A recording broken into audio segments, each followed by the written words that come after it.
রাতে বেঁচে যাওয়া ভাত দিয়ে আজ একটা দারুণ সহজে টেস্টি রেসিপি তৈরি করব। এখানে বাসি ভাতটা নিয়েছি, কিছু চিংড়ি মাছ খোসা ছাড়িয়ে নুন হলুদ মাখিয়ে নিয়েছি, আর নিয়েছি এখানে 3টে ডিম। এখানে আমি 2টো পেঁয়াজ ভালো করে কুচিয়ে নিয়েছি, কিছু কাঁচা লঙ্কা আর রসুন কুচি এখানে রেডি করেছি। এবার আমি কড়াইটা বসিয়ে দিলাম, বসিয়ে দিয়েছি সামান্য এতে সাদা তেল। নুন হলুদ মাখানো চিংড়ি মাছটা আমি এই তেলের মধ্যে ভেজে নেব।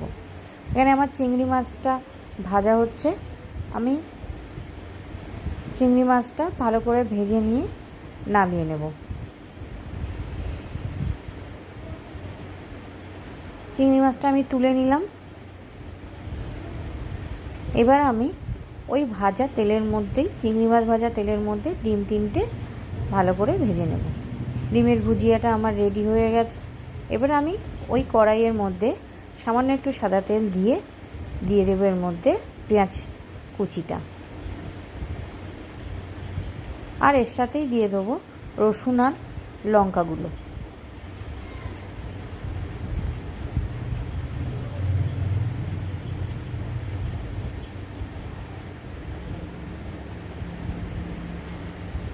ভালো করে পেঁয়াজ রসুন আর লঙ্কাটা আমি ভেজে নেব।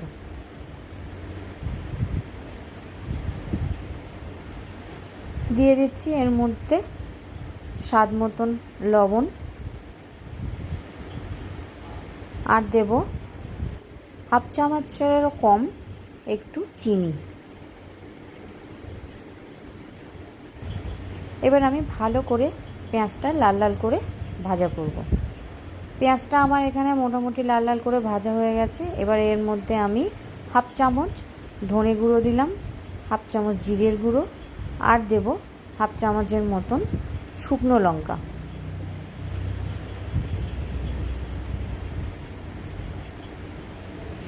এবার আমি সব ভালো করে একসাথে ভেজে নেব। পেঁয়াজটা আমার ভাজা হয়ে গেছে। এবার আমি এর মধ্যে ভেজে রাখা চিংড়ি মাছ আর ডিমটা দিয়ে দিচ্ছি।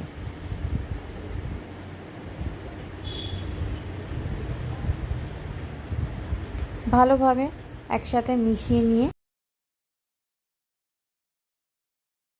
আমার সব কিছু ভালো করে ভাজা হয়ে গেছে। এবার আমি বাসি ভাতগুলো এর মধ্যে দিয়ে দিলাম। ভাতের সাথে সব কিছু আমি ভালোভাবে ভেজে নেব।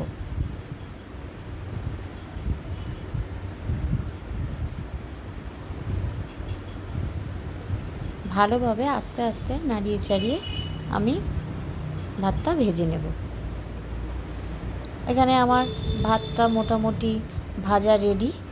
এবার আমি এর মধ্যে দিয়ে দিচ্ছি 1 চামচ ঘি।